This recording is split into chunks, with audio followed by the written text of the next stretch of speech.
The Tangent Egg podcast is aimed at a mature audience. It contains themes that are not appropriate for all listeners. It's important to note that we are not experts. We routinely have no idea what we're talking about and are just three idiots sitting around a table.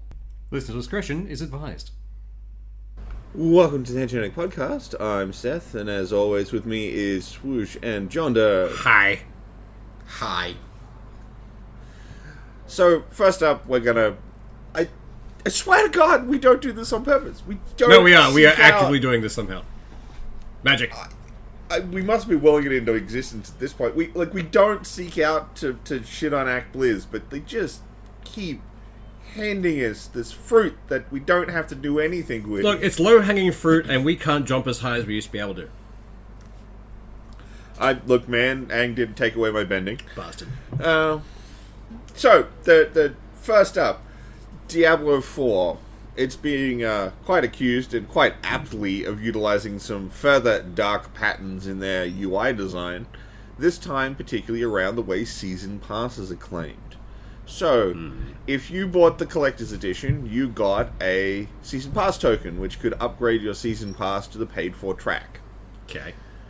You could claim this on any season you wanted. It was not restricted to the first one. It was essentially a token for you to activate. Though they never said, they never stated in it that you could use it on any season. I just assumed that it was only for the first season. When I bought it, or when I got it, it was like, okay, I assume this is just for the first season. That's all good. I didn't even think about using it for other ones, because I thought I'd play the first one and see how I like it, so most likely won't play the others otherwise.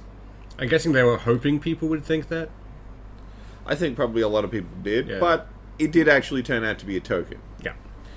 The thing is, though, if you go into the Season Pass section, it automatically highlights the Activate Token button. It's a one-click activate. Oh. Yeah. Oh, that's a fuck you and a half. Like, not even a, are you sure you would like to use your token button? Nope. Ooh. So if you just happen to hit enter twice, bam, your Season Pass is now claimed. Or if you press select and it takes a second to load, and you can guarantee it's going to load as soon as you hit that button again, you've just claimed. Yep. Definitely. That's shitty. Come on, guys. Really? Like... And people, of course, put in support tickets. And, Blizzard's like, get fucked. That sounds about right. Yeah, sounds about right for them. Like, it's a dick move and a half. Yeah. Because just they've already done so much dumb shit. You'd think they'd at least tighten it up for this point. Like, oh, okay, we fucked him up at the start. Maybe we'll do some good stuff and get him back on board. Nah, fuck you. Yeah, but Yeah, pretty much. this from the company that produced Diablo Immortal. Like, Yeah, what true. did you really expect? I think Diablo Immortal was them. Fuckery after that. Yeah. I think Diablo Immortal was them saying we're too big to fail. Or at least tempting fate in that way. It's at least the point where they took the mask off. Yeah. No longer pretending to be customer friendly. It says, give us your money, fuck you. Yeah, pretty much. Good times. So, that happened. And, of course, the other one, which has been far more hilarious, has been the launch of Overwatch on Steam. Which has just been so many just corker reviews. All of them basically negative. It's like over 1,000 or something. What did they think was going to happen? Yeah. I have no idea. Like, honestly, they've gotten so many overwhelmingly negative reviews now. Like, I think they've broken the record. Currently, it's overwhelmingly negative with 142,220 reviews. Nice. And the comment section alone has been amazing. Oh, it is, like, these are probably this is the first page of reviews, and these are probably my three favorite ones. There is a positive review, which is, I recommend the porn, not the game. Porn's so good, they made a game out of it. Nice.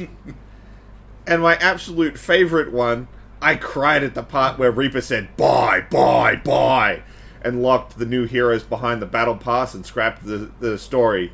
Truly a game of all time. Thanks, ActBliz. You know your game's fucked when the porn has better storylines than your actual game. Yeah. It's absurd that, like, it's... We knew it was going to happen. All the people who've had problems with this fucking game are now just like, oh, I can put the review somewhere now? Oh, I'm gonna do that. Yeah. Well, you gave them a thing, review process. This whole thing where they've produced Overwatch 2, a game that didn't really need to be made after they screwed over the fucking single player base. Yeah. They've never had anywhere to officially actually voice their complaints out in public. Like, normally it'll end up on Reddit or any other one of a 1,000 message boards that no one. But really this is like looks at. a direct thing on the store page. Like, fuck yes, let people know how bad it is. Say your piece about the actual game. Here it is. Yeah. People are going I'm glad people are doing it. And a lot of people pissed off. Yeah. Yeah. Like, rightly so, to be honest. Like, that... I really enjoyed Overwatch when it first came out, when it was, before they started fucking around with it. But then they fucked with it so hard. It was a good PvP experience. You could just go in, have some fun. Yeah. Mine the salt mines, it was great. Apart from that, like, now it's just toxic as hell. And even before I quit, it was already toxic. It's like, I'm kind of done. I don't want to deal with these people. I'm sorry. I'm looking at more of the fucking comments. Nice. Throw them out there, bud. And one of them is, instead of wasting your time and money on this game, here's a recipe for a Black Forest cake. And it's literally just the cooking instructions for a cake. I fucking love Specifically, it's the cake from Portal. Yeah. But I love that. That is a class A fuck you. Well, something that isn't a lie. Hey. Yeah. For once. No, Overwatch 2 is still a lie. Yeah. I don't think they've done anything they actually promised at this point. Like, maybe a couple of the maps are what they promised, but that's about it. Well, they did a few things they didn't promise, like more microtransactions, blocking shit they said was going to be in the base game. Like, yeah. They may have done things that they promised, just not things they promised publicly, just things they promised to investors and the marketing team. Yeah, they promised the shareholders this, therefore that's what's happening. Like, I'm literally like I said, I've been skimming through some of the reviews. This review section is turning into a cookbook. Oh, I love it. Just multiple people putting it in there. Yeah, lots of people are just like, yeah, this game sucks. Have this food recipe. I like that. That's pretty good. Like, now someone needs to go and compile these into a recipe cookbook and call it the Fuck Activision Cookbook. Yes, please, someone do that. Fuck it, I'll do it. I'll make an online book for it. Be fine.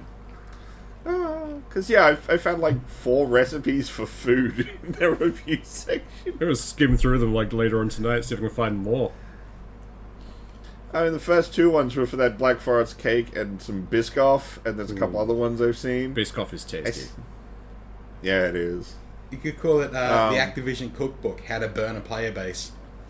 Oh, yes, I love it. I think we've got the name for this episode right there. Oh, God.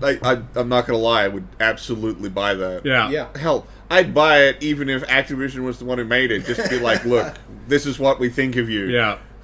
But the problem with that is they'd release it and it'd only be the cover. You'd have to buy each recipe as a DLC. They'll promise the first 20 recipes, but at the end they're going to cancel them, and you're going to have to buy them as a season pass and unlock them. Yeah, they'll be episodic. Yeah. 1 recipe each month. Yeah.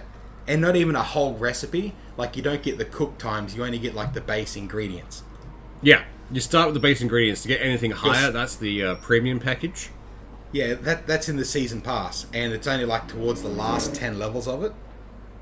You only get the cooking temperature skips if you buy Overwatch. Yeah, you can buy level skips. Oh, God. Is a recipe skip just me buying a cake? Yeah. They send you a cake. No, it's that would mean you actually get something. No, like you have to pay extra to skip raisins in a recipe. It's like, I don't want raisins. Like, $5. You don't have to use raisins. So yeah, that's Overwatch 2 right now. The burning husk that is Overwatch 2. Overwatch 2 is currently better as a cookbook. Yeah. Yeah. Fucking shit. But, oh my God. But, like, speaking of bad reviews and everything, isn't there something happening with, like, Starfield already getting shit reviews from people? Despite not being out yet? But, like, not every website is scrupulous on, like, who can review things about a game. And sometimes people use it to, like, build hype. Yeah. People's like, oh, this looks good, yada, yada, yada. These are things I think about the game. Blah, blah, blah, blah. But, of course, because a whole lot of people are really shitty that it's now a Microsoft exclusive, it's going to be the Xbox and PC only. Yeah. I'm not going to say it's the PlayStation fanboys. I'm just going to heavily imply it. Yeah. A bunch of people are review bombing Starfield, and it's not even out. True, like, they sent code to people. Reviews don't even go live until the 31st. Yeah. Like, weird thing is, like, why are the reviews even active on a game that hasn't come out yet? Like, you'd think most like I said, websites would at least have that built in, unless they're really, really lazy. They probably function more like message boards than... yeah, fair. That would make sense. Than, like, Steam or something like that. But, like, at least wait till the game is out before you start to review bomb it. But by the same token, the mod page is open on Nexus mods for it. Like, you're not going to trust anything that's on that at the moment. God, no. Like, trust nothing on there. You can almost guarantee the only thing to be on it is, here's a Sony port. No, the first things that pop up on Nexus are always the mods to kill children and nude mods. That's all that pop up first. And add Thomas the Tank Engine ships. Yeah, he's actually become quite the mimetic meme these days. Every game on Nexus has a Thomas the Tank Engine thing, and I find it hilarious. That or Teletubbies in any zombie game. That's terrible. Yeah. So, what do you think the time to Thomas the Tank Engine ship in Starfield's going to be? At least 5 minutes. Yeah. From the time people figure out how to mod the game, I'd say within a day there'll be at least a Thomas the Tank Engine mod up. I wouldn't hate a starship shaped like a train. That'd be fun. Given the way that the game is designed, where you can change all the parts around, I'm talking like someone builds one in game, not mod it. Oh yeah, building one in game. A vanilla game Thomas the Tank Engine. Yeah. I'd say we need about an hour because I'd have to suffer through the tutorial like bullshit. I mean, that's the follow-up. Like, does this start a speedrun category? Oh, yes. Starfield first to Thomas? But we also don't know if, like, as soon as you go to a spaceport, if you've got access to all of the components, or if you actually have to fly around and unlock components from different companies or whatever. Like, it can't be a shoddy Thomas. And unlock everything? No, it's got to be, like, a decent Thomas. Like, we've already seen in the promotional stuff for it, we've already had an Optimus Prime, a sandwich ship. Like, there's options out there. Like, yeah. So I'm curious if there's if you have to go around and unlock these sort of components from vanilla game time to Thomas. That'd be a really interesting stat. I know, right? It's kind of a weird, bizarre thing, and I'm like, I want this now for no reason. I kind of want that as a speedrun category now, like time to Thomas the Tank Engine. But that'd be great. I'm trying to think what other games could have a time to Thomas in it. Like most other Minecraft games don't. Time to Thomas or the Forest Time to Thomas. The Forest would be the tricky one. I think the problem with a lot of that is they're not designed around creating something that looks like a vehicle or functions. True. Because, like, I guess Thomas in Minecraft would just be colored wool. Oh yeah, definitely. Yeah. But you'd have to make the survival thing where you can't just, like, OP in wool. You have to get a bunch of sheep, die of course. And you'd have to give a standard Thomas the Tank Engine frame. You would have to, like, this is the model you have to make. A minimum block size. Like a minimum, like, grid size. Yeah. Because otherwise a single blue block that's a micro Thomas. Micro Thomas, get out.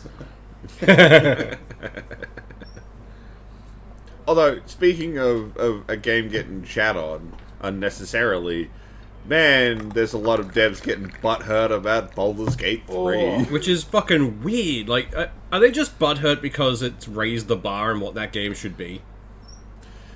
I think yes and no. Yeah. That if you look at the kind of people who are bitching about it, I don't think they're seeing what the community's seeing. Okay. I'm speaking for me right now, not everybody. But most people like me are like, okay, this is raising the bar for people like EA. Yeah. For people like Blizz. Yeah. The AAA. You know, the AAAs who are like, oh, we're going to give them, like, no content, charge them out the wazoo, go fuck yourself. The money printing presses are suddenly like, oh, shit, we actually have to put proper content in a game. We can't just print the money anymore? What is this? We have to buy the ink? Whereas a lot of these guys who are getting grumpy about Baldur's Gate 3 and are tweeting about it are much smaller devs. Yeah. And they're like, don't consider this the new standard because we can't hit that shit. I'm not expecting... I don't expect indies to do that at all. You're not expecting an A or a double technically, A to hit that mark. You're expecting a triple A to step up to it, though. Yeah. Well, I mean, you can't really say the indie thing because Larian's an indie studio, however you want to slice exactly. it. That's what I'm saying. Like, A and double A devs, like, they've got their own niche, and this game falls squarely into double A at least, if not what triple A fucking should be. Fuck yeah. Although, one could argue that Larian, over their course of the last 3 games they've made, have significantly raised the bar. Oh, yeah, massively. Because Divinity Original Sin 1 almost bankrupted their company. Yeah. And if that hadn't sold well, we wouldn't have any of this. No. Yeah. They expanded to 150 people to do Divinity Original Sin 2, which was a significant step up from Divinity 1. And they went to 400 plus for Baldur's Gate 3. So if they've grown as a company, I'm not expecting a 40-man team to crank out Baldur's Gate 3. Yeah. Get fucked. Yeah. Like, wasn't expecting it at all, but I'm very happy it did turn out the way it did. Amazing narration, looks beautiful, runs butter smooth. Yeah. Wealth of content. I'm just digging more and more into this thing, and I'm loving it. And shit hidden everywhere. Like, every square inch seems to have something hidden within it, or a little bit more to look at, or something to do. Just the speak with animals skill alone has been, like, hilariously fun for my character. And that's, like, just adds whole other layers to what you can do within the game. Yeah. Hell, I've gotten quests from animals.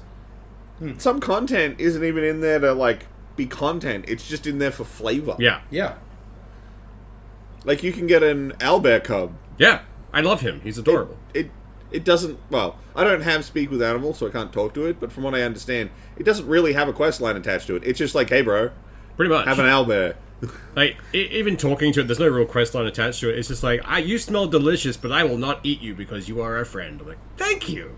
That's very considerate. Yeah. It So, sort you of know, sucks. that's I'm away fucking from my dope. PC, and, like, I haven't even had a chance to go and fight the goblins yet, or do anything, and I'm not going to get a chance to get back to my PC until almost the time the Starfield drops, which is going to really fucking suck, because I'm seeing so much online. It's like, oh my god, I want to fucking play it, but no. I'm so keen for Starfield. I want to play it all the times. Trying really hard to keep the hype train slow on that one. Yeah. I don't want to be too disappointed. I tried, but it's really hard. Like, it's The all my usual favorite things. The useful thing for me, though, is, like, I get to look at it and go, that's looking really cool, super hanging out for that, but I got Armored Core before it comes out. That is true, actually. Armored Core comes out very soon. Well, I figure next worst week comes to on worst, Wednesday. even if Starfield drops and it's broken as fuck, you can always just step back to Baldur's Gate. Yeah. Until it's pretty patched. much. Just like, we've actually wait got for the good patch games bit. to step back to and not just have nothing. Yeah, for the first time in a while, we have a overabundance of decent games to play through, so we're not restricted to one big release that's come out. Which is a good That thing. is unless you're a Sony fanboy, in which case you just stay with Baldur's Gate or Armored Core if it's on the PS5 or Final Fantasy 16. Yeah. Go play your racism simulator.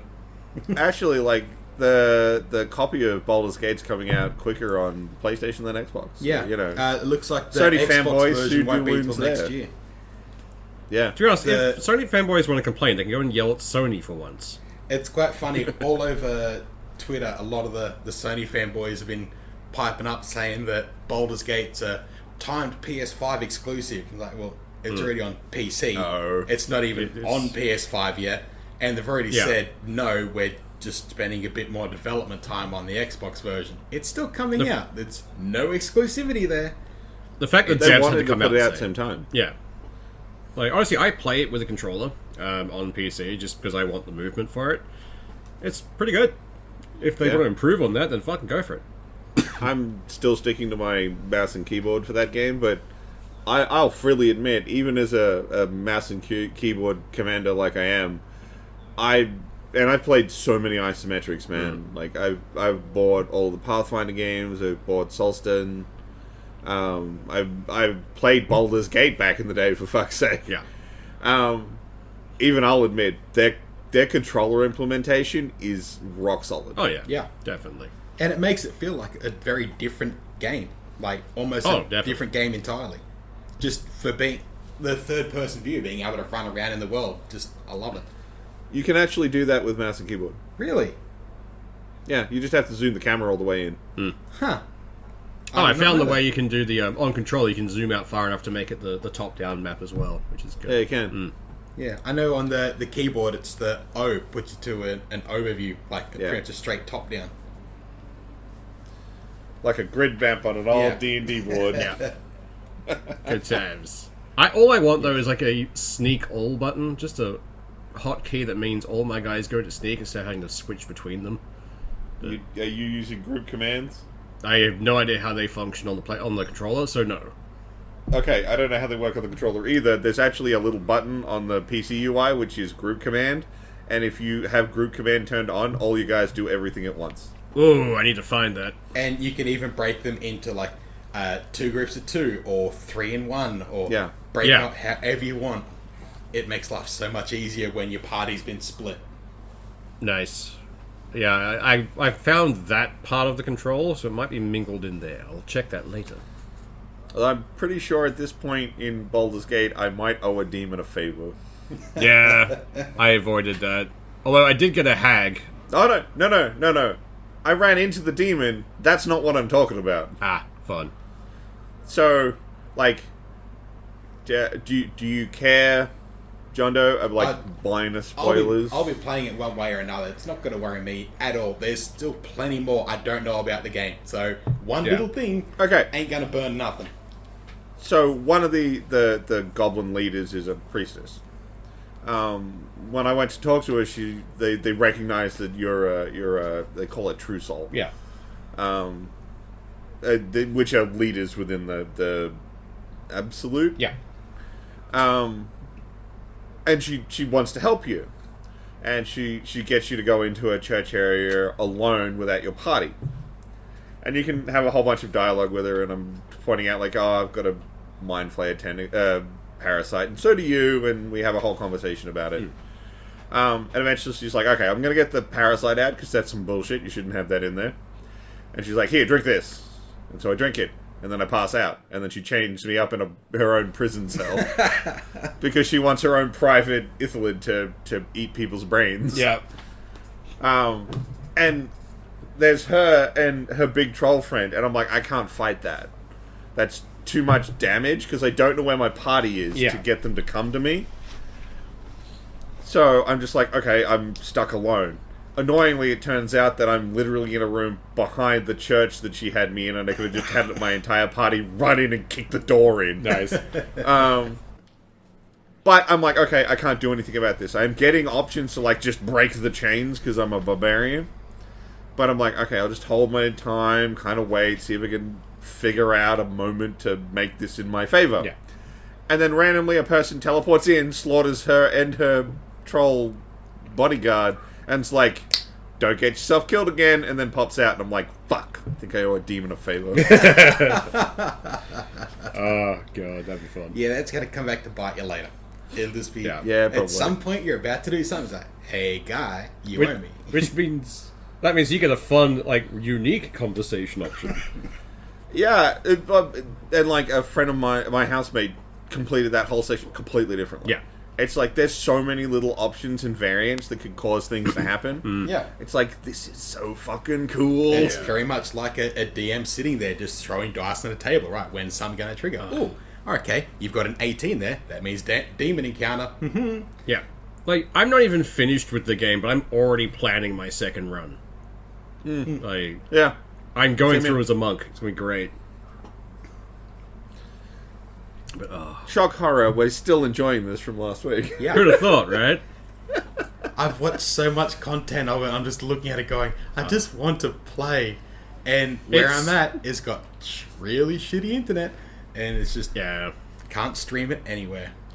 I think I figured out why I'm still engaged with it, because the ADHD brain needs constant change or constant stimulation, and this game gives that.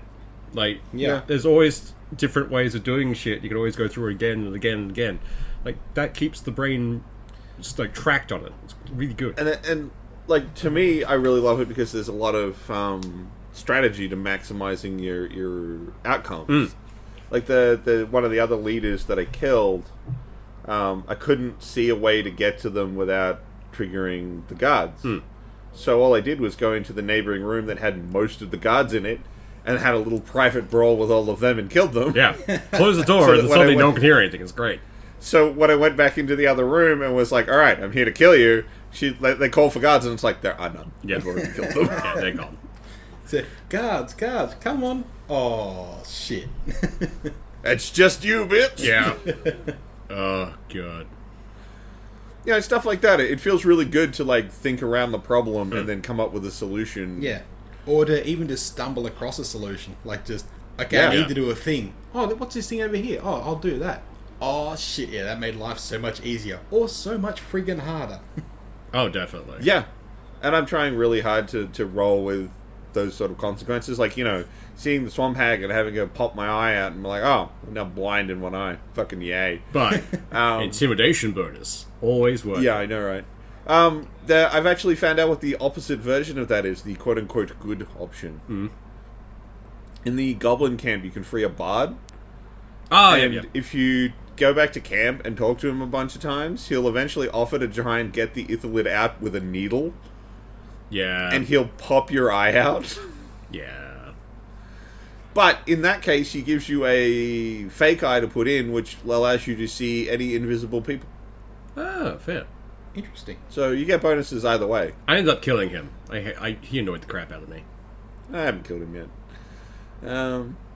But yeah, there's pathways to getting similar outcomes, but different rewards. So, because I already did the swamp hag thing, I don't even have the option to let him try and take my eye out. Yeah. My character's like, no, I've only got one good eye left. Pretty much. Yeah. I'm not doing that. Can't do that. By the same token, there's a hole to get it out. You don't have to lose another eye. That is true. This, again, layers. It makes it interesting. Yeah. Even that hag itself, I didn't actually do any stuff for her. Because I accidentally broke the illusion around that really early. Yeah. See the pestilent swarm. Yeah. But no, it's there are so many other ways to do shit. I'm keen to run through as an idiot character and see how far I get. That's mostly the playthrough I've been doing. Yeah. My character is dumb as a brick. Yeah. But scary as hell. Most of the time, because I have good intimidate, I get good bonuses on all my intimidation rolls, and because I'm a barbarian, when I do an intimidate roll, I get advantage. Yeah. So I'm pretty much always like, oh, I have an intimidate option, and I just yell people to do what I want them to. And it works so well. I mean, there's been characters that are in authority positions. And there was one again in the Goblin camp. There's some dude. He's he's got a whole pack of people. He's like, "You kiss my boots," and I'm like, "No, you do it." I have authority over you. I'm not doing that. Do it. And then he kisses your boot. It's just yeah, bitch. Oh God, nice. Oh, good game. But that's just character stuff. Yeah. That didn't even have an outcome. That was just a bit of fun. Just shits and giggles. Didn't impact the story in any major way. Well, at least that I'm aware of. Yeah, true. But that's just as good. If I don't know what the outcome is and I'm like, ooh, that might come back later, that's just as interesting as it was just a character moment, because it was fun. Yeah. And I think that's a big problem that a lot of Western RPGs these days are missing. Yeah. They forget that part of role-playing games is just playing the role. It doesn't all have to contribute to the story. It doesn't have to move things forward. Sometimes a conversation's a conversation. Well, that's where Fallout 4 fell down for me. Their chat system or their dialogue system was horrible compared to Fallout New Vegas, which had some funny as fuck shit in it. Especially when you turn on Weird Wasteland. That had some great stuff running around. Oh, yeah. But, like, the whole thing of, in Fallout New Vegas, finding the guy who you can make the joke of, oh man, I just pulled the pin on some guy's grenade. And you pulled the pin on his grenade. As a dialogue option. He's like, ha! I'd love to see the look on that guy's face. You just back away and watch him explode. Like, those kinds of fun things, like, they're missing in a lot of RPGs now. Yeah. Like, every word has to lead to something. There has to be a point to everything. Like, they can't just have an empty moment of just like, this was just here for shits and giggles. That or the amount of ones who put in dialogue options that are not what you actually say. Yeah. That annoyed the shit out of me, where it's like, oh, take this option, and it comes out being way more hurtful than you could think. It's like, no, that was meant to be playful banter. Like, what is this? Why have I now insulted this person's family? What are we doing? Like, I want to know what I'm getting into before I hit that button. But thankfully, like, Baldur's Gate does not have that issue. No. I think the only problem I've had with dialogue, and it's such a minor one, I really wish it'd tell me the DC checks before I do them. Mine does. No, like, mine will tell me, like, I have, like, a wisdom saving throw on this one. And I can determine if I have any pluses to it, but it won't tell me what my target number is. Yeah. Maybe that's something on the controller version, because that always shows the target above the dice for me. No, once I do it, it does. No, mine shows it from the start. But before rolling, it doesn't. Ah, okay. Yeah, that's my point. Like, you see a dialogue option. Okay, so like an example, I was dealing with Shadowheart. And I got two options because she was talking about whatever's going on with her hand. Yeah. And I had a persuade check and a wisdom check. And I have a plus in wisdom. So I'm like, I should probably do the wisdom check because it has bonuses on it. But it's a thing where I'm trying to invade her mind using the connection through the tadpoles. Yeah. So I know it's going to be more negative if I fail it. But I'm like, I have positives, it would probably be the better choice. Select it, and then find out it's an 18 DC. And it's like, I'm never going to make this. Yeah. No, that's right. No, I get what you're saying now. And it's like, that's annoying. Because you can't back out of those either. No. Yeah. So I wouldn't have done that at all if I'd known that the DC was that high. I'd have rolled the persuasion, because if that failed, it probably wouldn't have been as bad. Yeah. That makes sense. But, like, I think that's, like, the extent of my annoyance with the dialogue system. Is simply, I don't get the DCs. The only issue I've had with the game so far is, with the controller, targeting specific items gets a bit iffy, because you have to kind of scroll through them occasionally. So I keep going to talk to someone, and they'll shift slightly. Then I accidentally try and steal an apple, and they get angry at me. It's like, I'm trying to talk to this guy! Leave me alone! Take the apple! You want to steal apples. Yeah. I did have some issues in that first area where all the druids are. There's that underground area with all the children, and I saved one of them, and I was told to go there and talk to this kid, but when I went to go down there and do it, the conversation just wouldn't trigger with this kid, and it ended up another kid didn't like me down there, so they report him to the authorities. Like, I meant to fucking be here for a quest. I can't be anywhere else. Just, this is fucking annoying. And that's how half my party got arrested. Yeah. A few of the quests are a bit shoddy at times. Like, I've had a few that kind of linger around, but there's no way to complete them. But that's just something I've missed entirely. There is, and it's dumb. Yeah. Chances are there is an item in your inventory that is related to that quest that you just haven't examined. Ah, yeah, fair. Yeah. Yeah. Good times. I've had a couple of those now. There are, like, a big freaking patches coming out for it, like, several hundred fixes, and then one of the next updates for it releases a whole slew of official modding tools for it. So the modding scene for this is going to go fucking gangbusters, which I'm keen. I'm quite if it lets you add quests or do shit to it, like custom races. Give me custom races. Oh, that's gonna be fun. Like, you could run an entire D&D campaign within it if you were so inclined to fuck around and mod the entire thing. Yeah, it wouldn't be that hard, to be honest. Got a decent computer, you can get through it. Yeah, that'd be fun. New D&D just only involves this game. Just give me a map editor. I just want a fucking map editor. Yeah. I mean, like, once all the proper modding tools are out, someone's modding into Baldur's Gate 3, Baldur's Gate 1. Yeah. Oh, yeah.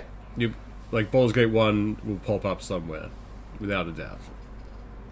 Then someone will make Skyrim, just because they can.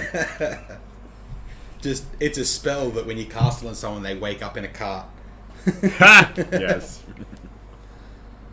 We're going to make Skyrim, and then when you cast this one spell, it turns the entire game into Oblivion, and then when you cast this other spell, it turns it all into Morrowind. If you go deep enough, you break the hold of the thing we live in. Simulation, that's what I was looking for. Brain function gooder. You cast enough spells down, and then you fight the ultimate boss of Todd House. Yes, just sitting on a throne of skulls. But no, if you don't realize it from our conversation now, buy the game. It's good. Yeah, it's really good. I can't think of anyone I wouldn't recommend at least give it a go. Yeah. There's actually, that was actually one thing I wanted to point out. This game is sold amazingly well. Like, it is absolutely killing it. Yeah. Completely DRM free. Yeah. Fucking great. And Launch day one on microtransaction GOG. free. Like, once you buy the game, that's everything. Yeah. You're done. But, like, this launched day one on GOG, so if people just wanted to pirate, like all the developers say they do, they could have. Yeah. And they could have had a completely functional copy of the game very easily. And people still bought it in droves. Oh, and like so many massive droves. play accounts. I don't know what the current record is. Last I seen was like 875,000. Like, Jesus. Give me a minute, I will have a quick squeezy. Every time I jump on the game, because I'm using Steam, you just see like Steam pop-ups from like everyone else in my Steam list joining a game. It's like, oh, they're also playing this now. It's like, yes. Yeah. I haven't seen that in so long. And like, that's play account just for a PC release. Like, that's just Steam, so that doesn't include GOG and wherever else you could access it from. Like, that it doesn't even include the consoles that haven't even been released yet. Like, this is a definitely. massive game. And the best part is, like, they're working on so many big patches, like you said before. When I finally get around to doing my second playthrough, the game will be completely different again. Yeah. Like, they'll have fixed a bunch of shit. Okay, how many people do you think are playing it right now while we're recording? Right this second, 800,000. Yeah. Too high. 500? 600. Still a little too high. 250. As of 20 minutes ago, it's 310,057 players. That is not a number to still not sneeze at. bad. That's pretty good. Considering they're only expecting 100,000 players at all. But I mean, like, the peak in the last 24 hours is still over 600,000, and its all-time peak is almost 900. Yeah. And things like, they only expected 100,000 people, but their servers didn't die. They did the proper thing and had extras on hand, just in case. Like, this entire launch of a very anticipated game has been handled so fucking well. Like, it's been anticipated to a point, but like, it's still a small dev, and it's... Well, there's a reason Larian was only expecting 100,000 people. They figured it'd just appeal to the niche of people who support their studio. Yeah. They never thought it'd go this fucking crazy. No, this isn't like a normal game genre that hits the mainstream like this. Like, normally it's a side release that, again, you only hit you might hit 100,000 players. This has just gone absolutely unexpectedly massive. Fucking, yeah. Like, weirdly enough, I think we can thank COVID for that, since a lot of people got into gaming from the pandemic. But even then, Larian still hadn't broken out. Not like this. Yeah, true. This is an insane thing for them. Yeah. It's a great thing, because hopefully this will push them up to the next grade, and we might start getting competitors who can take on the AAAs. But even like their massive step from like Divinity and into Divinity 2, like that was leaps and bounds massively. Then from Divinity 2 to this is like a massive leap again. And to actually put themselves on the map like this, like whatever they do next is going to be highly anticipated, whatever the genre is going to be for it, particularly if it's like along this same wheelhouse. Yeah. 100%. As long as they don't fall down that fucking trap where it's like, oh, we're going to start putting in microtransactions or start doing this stuff. As long as they steer away from that and maintain what they're doing. Their CEO, like companies have tried to get him to sell. Yeah. Big ones like EA. Yeah, they want to buy this. And he has stated he still has many years left in the industry, and he has no intention of doing any of that shit. Fucking A, we need more of him. Yeah. Can we clone him and give them each their own separate company? See, what would fuck them is if they brought in someone else from another company to help production or something else. So brought in someone from EA or Activision or one of those other big ones that, we can help you do your game. They will absolutely fuck it. Yeah, definitely. Yeah. Hopefully he's smart enough not to. They need to stay indie, and they need to keep absolutely killing it. After this, can you really call them indie? Like, they've stepped... Technically, yeah, because they are independent. Yeah, true. I suppose, yeah. By the technical definition of what an indie is, they're an indie. Which I'm okay with. Right in the fucking top tier of indie, then. Oh, yeah. Oh, yeah. They're absolutely... They are leading the charge, let's put it that way. Like, they are the gold class, and everything else falls a little bit further behind. They've breathed some fresh air back into gaming that was sorely fucking needed. They brought a game that was clearly made by people who loved what they were doing. Yeah. Like, there is a soul to this game that's been missing from a lot of games for a while. Oh, yeah. I think that's corporate shit. what's helped their games across all of the Divinities. I think that's what drew me the most to them. They felt like someone gave a shit. Yeah. Like, the fact that you were enjoying those Animal Quests so much, they played with those in the first Divinity game. Yeah. And they were a little lighter back then, but they were playing with it back then, and they clearly thought it was a cool idea, and they iterated on Divinity 2, and then they've come into Baldur's Gate 3 and been like, let's fucking go! Yeah. Yeah. They found shit they like, and they've just kept iterating on it and getting better and better and better.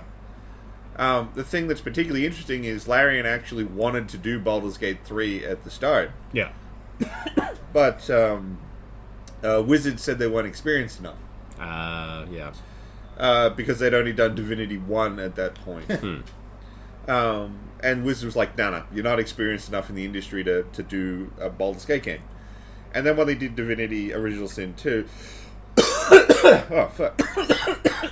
We're all dying. It's pretty fun. Who needs lungs? Oh, boy. I don't know where that came from. Fuck. Your lungs, likely. Yeah, I know, right?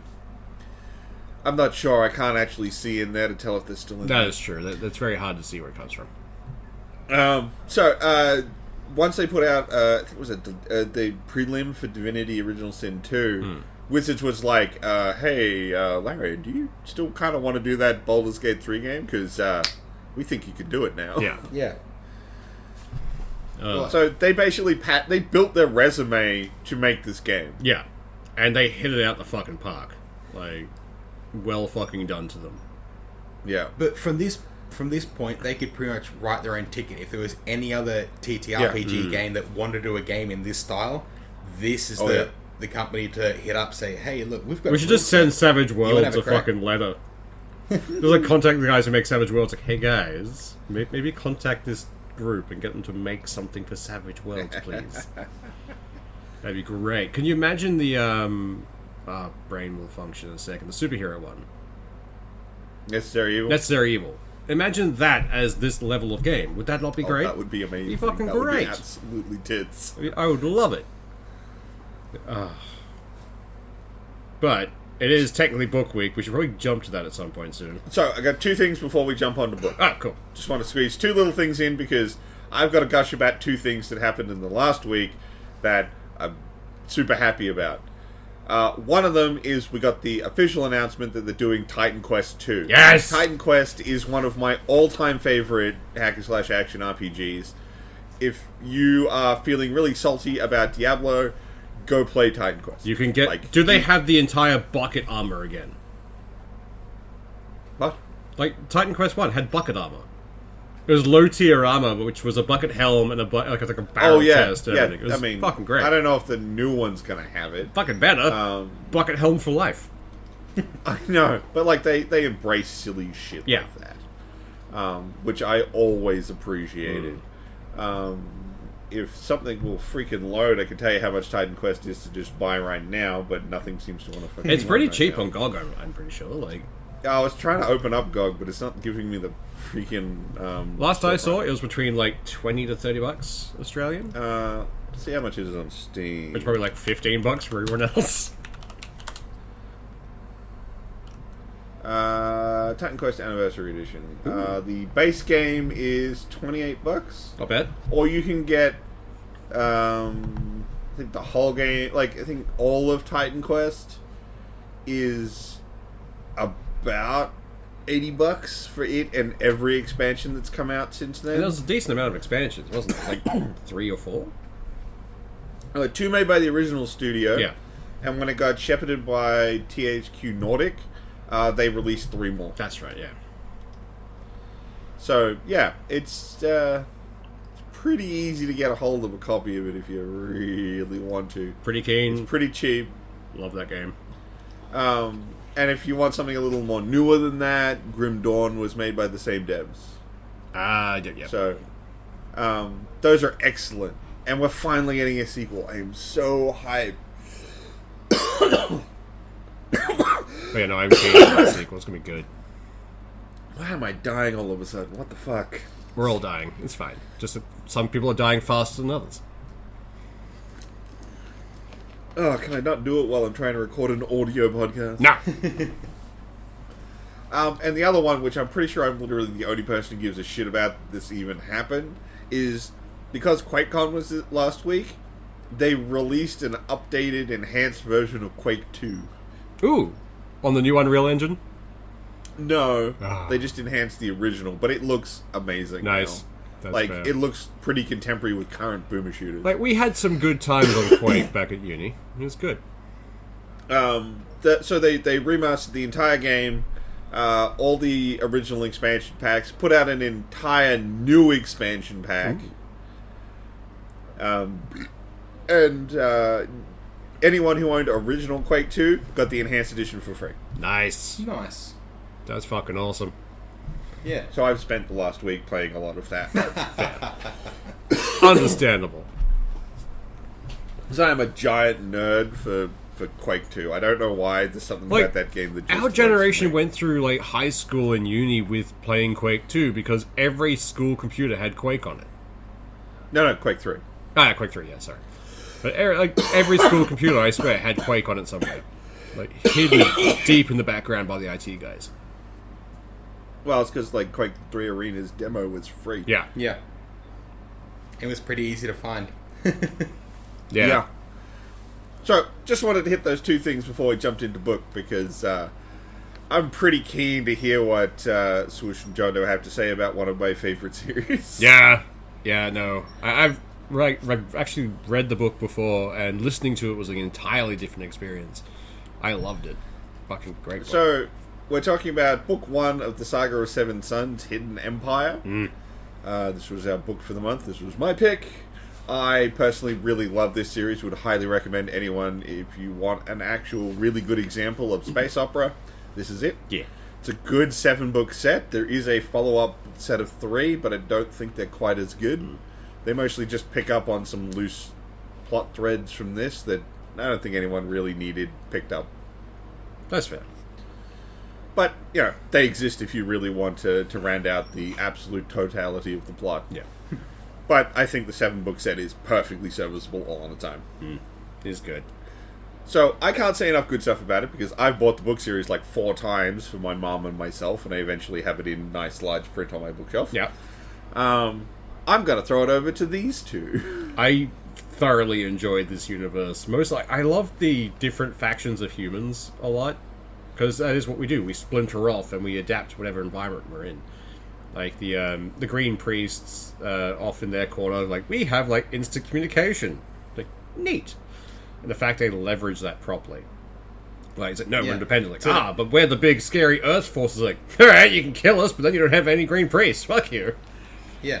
To actually have another force that has some form of power that's in a different form to another human force, without it just being direct fucking conflict, and just to watch the maneuvering around that, like, oh, this person's trying to screw this person into this position to change all of this, like, without just being, okay, we've loaded guns on the ship, let's just roll on out. Or the roamers are my favorite. I swear to God, fucking great. Because everyone forgets about them or underestimates them until they turn up with like the fastest, best ships. Like, fuck you, we've been in the background making sure we did this. Well, like to have the roamers as a faction without them being straight out rebels or trying to overthrow, like actually have them as a faction that we just want to do our own shit. Like, we just want to trade and be out and do our own thing. We don't want to be under your boot. Just rack off. Yeah, absolutely. And just even then, like, the stuff they do is always like experimental and new and weird. But, like it in the has first to be. book, there's like the every other human faction is very much like, we've got our shit sorted out. Like, we've got multiple planets. We're doing this. The roamers are only in shit in long ways away. Yeah. I just really like the way that the Romans came about when they were like chucking along in their was it the ship they're on, the brain function. No, it's dead. When they reach a point where it's like they're low on like stuff, it's like, we can't keep going as we are. We need to stop by this asteroid belt and we need to power up and get some stuff and get some more water. So they do, and a bunch of them are like, we could just stay here, hollow out a couple of asteroids and live there quite happily. It's like, and the other one's like, you know what? Sure, we're overcrowded on here. We'll hang around for a year or so to make sure you don't die, and then we'll chuff off. And they do. And they just sprinkled Roma like colonies around that way. Yeah, I love that. Like having to develop new technology simply because they have to. Like, just there's a necessity for it. It's still like an evolving population. Because their entire thing is they don't want to be under the thumb of the EDF, which they refer to as the Big Goose, which I love, because the EDF ships look like giant geese. At one point, it's like, they're meant to look like eagles. Like, that's a goose, man. Nah, we're calling it the goose now. So they've dropped habitation onto like frozen worlds. In the first book, there's a guy theorizing they could make a colony on a Mercury-like planet just to get the molten metals and stuff from them. Yeah, like, holy shit, I love these guys.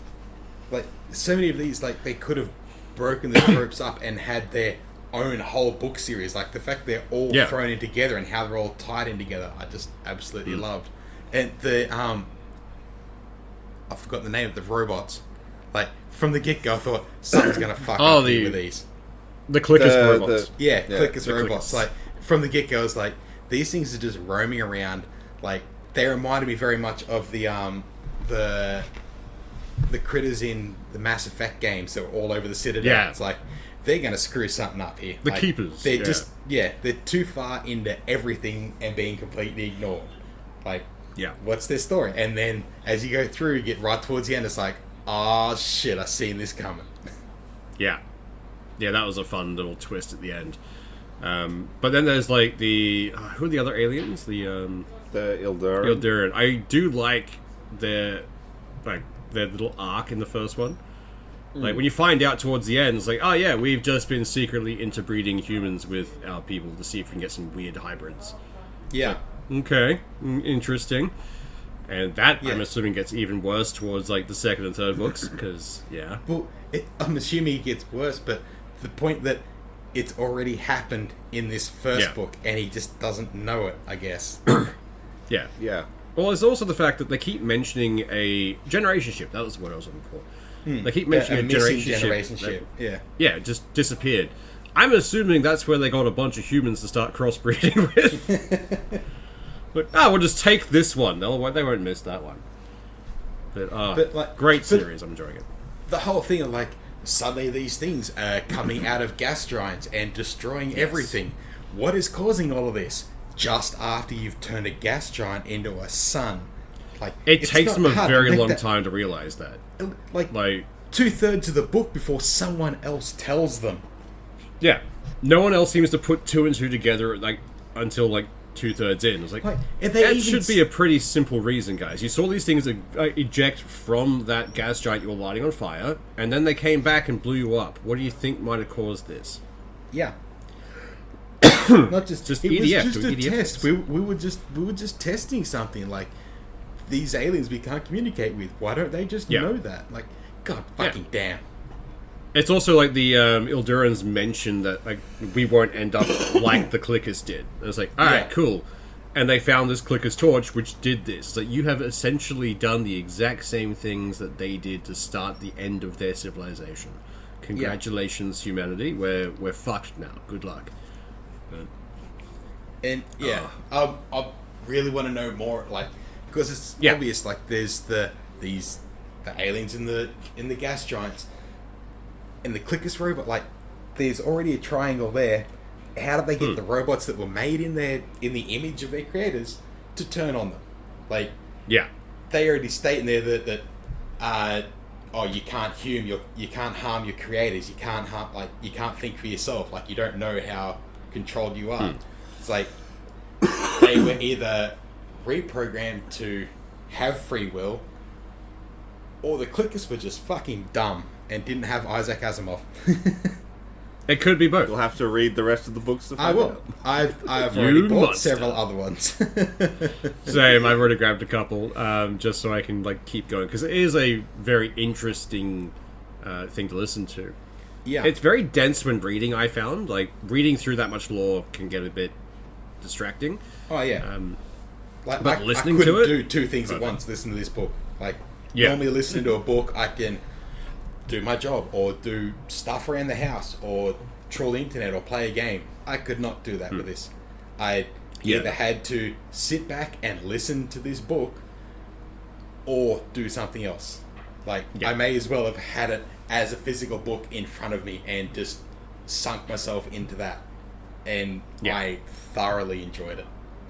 Oh, it's a great so many series. times I was trying to do something and listening to it, and it's like, oh shit, I need to go back 5 minutes. Hang on, what the fuck happened here?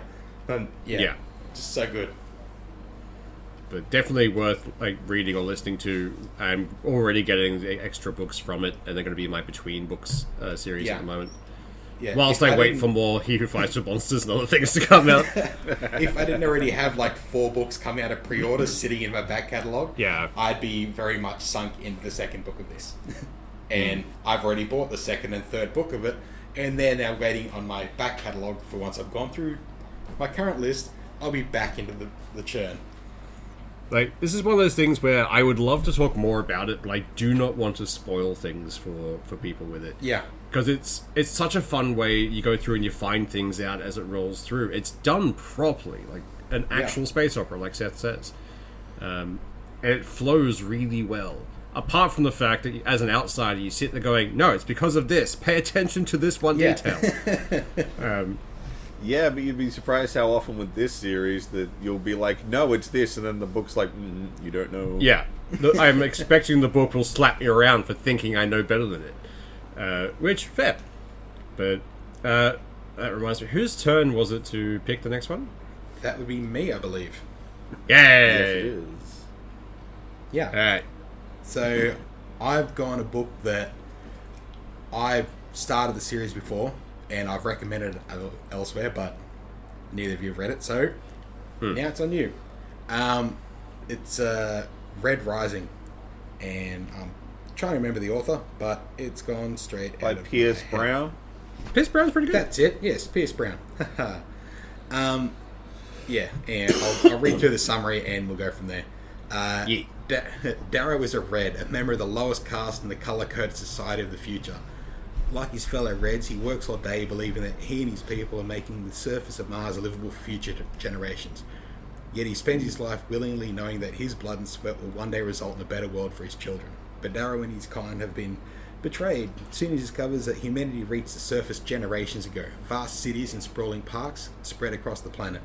Darrow and Reds like him are nothing more than slaves to a decadent ruling class. Inspired by a longing for justice and driven by the memory of lost love, Darrow sacrifices everything to infiltrate the legendary institute, a proving ground for the dominant gold caste, where the next generation of humanity's overlords struggle for power. He will be forced to compete for his life and the very future of civilization against the best and most brutal of society's ruling class. There he will stop at nothing to bring down his enemies, even if it means he has to become one of them to do so. That sounds like fun. I am keen for this. Yeah. It reminds me of a Stargate episode. Maybe the Stargate episode was based off it.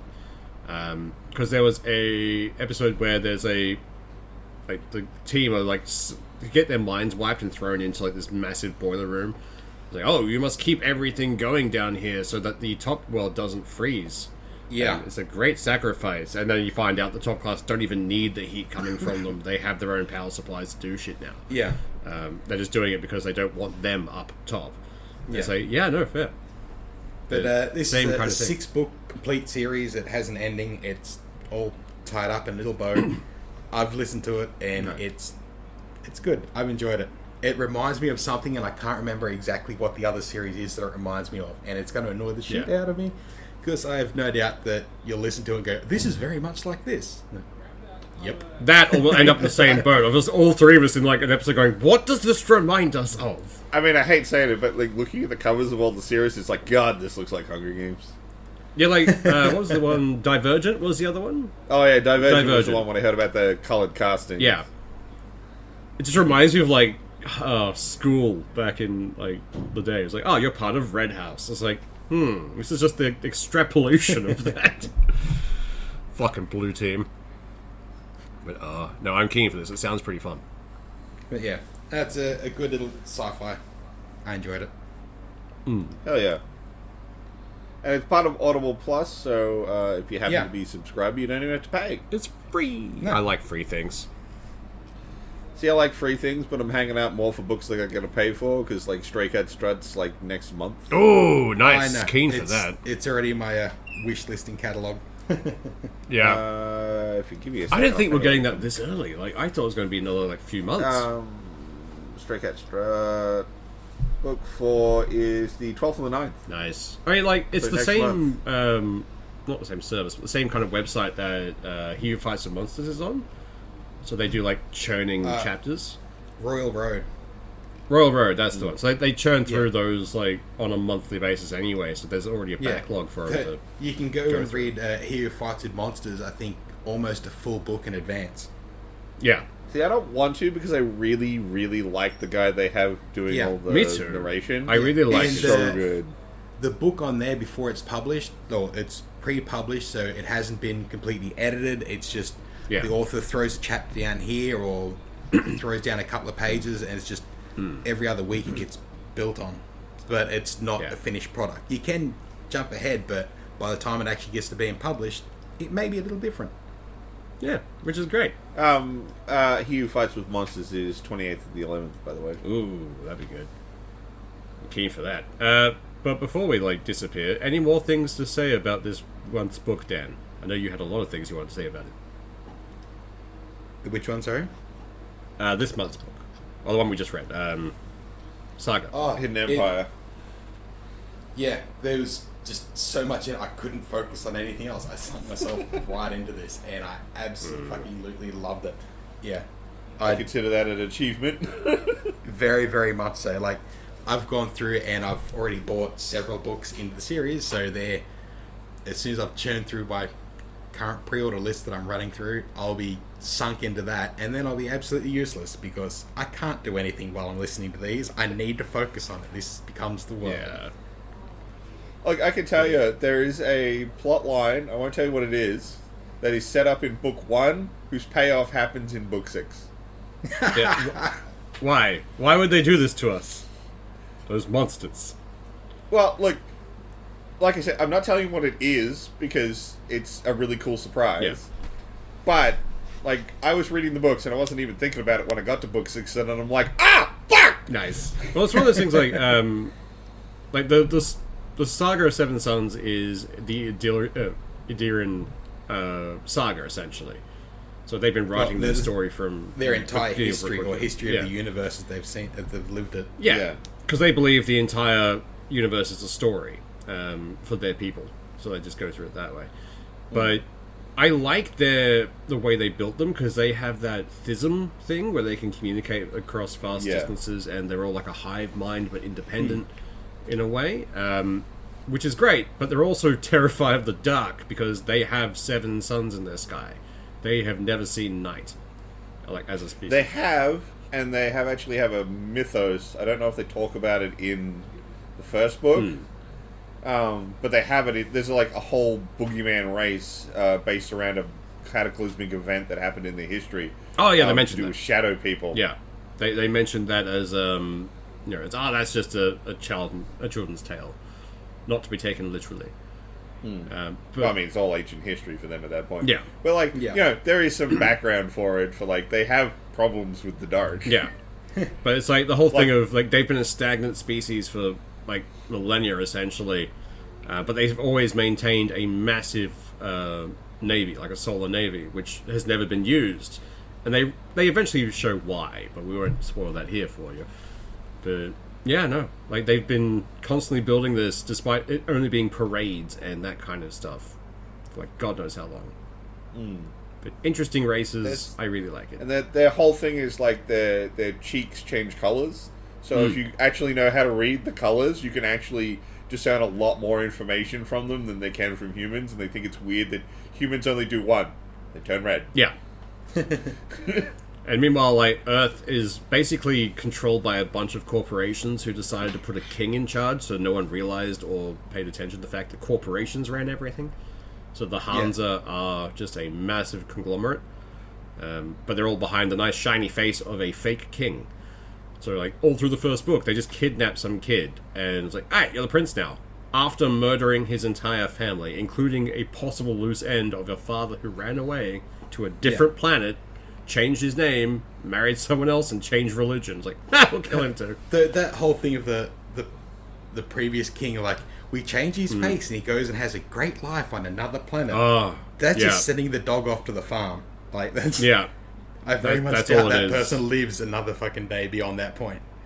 Like, I don't think... like, after the first book, you get the feeling the Hansa would not let anyone with any kind of insider information leave. Like, I really like... Basil as the chairman. Yeah, I like his character. He's pretty fun. He's just fucking good in that role of, like, you know, I know a little. I know just a bit enough more than you that you can't fuck with me, and I can end you. Yeah, he does it's so good. It's a perfect rendition of it. Like, I love it. But yeah, no, I'm keen for more. Have they done the thing with the? I don't know if they do it in the first book. Does the king have a wife yet? No. He had a wife who passed away. No, the new prince, they've said they'll need to find a partner for him, or a new queen. But, yeah, that hasn't happened in the first one. Okay, so, like, just to show you something that Basil does, it's in a later book, and it's a side thing. He does get a wife, and one of the things that she loves is that there are dolphins in the pools in the castle. Yeah. There's one point where they defy him, so he has them all slaughtered. Yeah, that'll do it. Yeah. So they just come down to the pool and it's just full of dead dolphins. Yeah. That would not surprise me. Because, like, the young prince mentions he wanted to see a dolphin, suddenly they appear in the pool. Yeah, there's a point where, to make a point that Basil's in control, he just kills them. Yeah. And the whole thing of, like, Basil has been, like, wooing one of the princesses of Theroc, the tree planet. Yeah. Just so he can try and get a hands on more green priests. It's like, nah. Yeah. I will do whatever I need to get a hand on more of these things. We need more of them in the Navy. But yeah. I love his way of doing shit. It's fucking great. Yeah.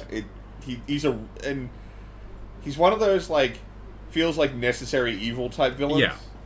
Like, if you want to keep something as complicated as the Hansa going, you're going to need a guy like Basil. Yeah, you're going to need a guy who's willing to get his hands dirty. Yeah, like, you need a ruthless person at the top to be able to drive what you need done. Like, they always mention that he and the current king, Frederick, I think. Yeah. Yeah, like, he's like, they came... That was the previous one? Yeah, they still the king in the first book. But he can't, like, they went up through the ranks together. Like, he was tutoring under the original king, and Basil was tutoring under the chairman.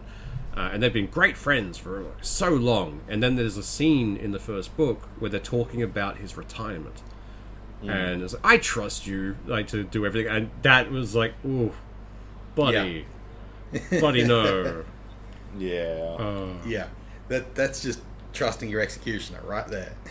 Yeah. Fucking great book. I really enjoy it. Yeah. I'm glad you guys did, because I love trying to get people to read this series, because if they do, and they honestly read the book, I haven't had a single person say, I'm not reading the rest of it. Yeah.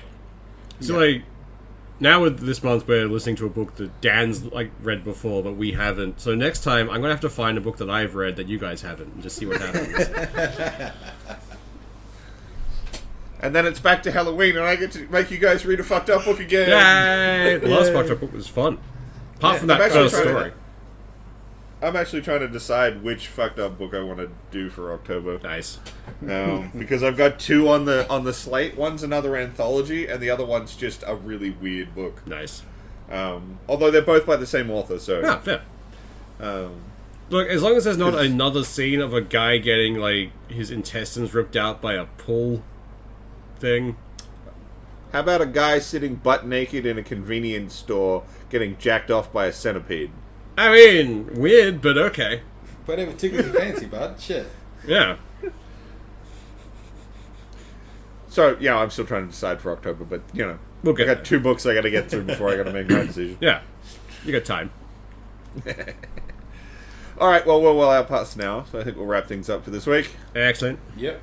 Y'all have a good one. Enjoy. See ya.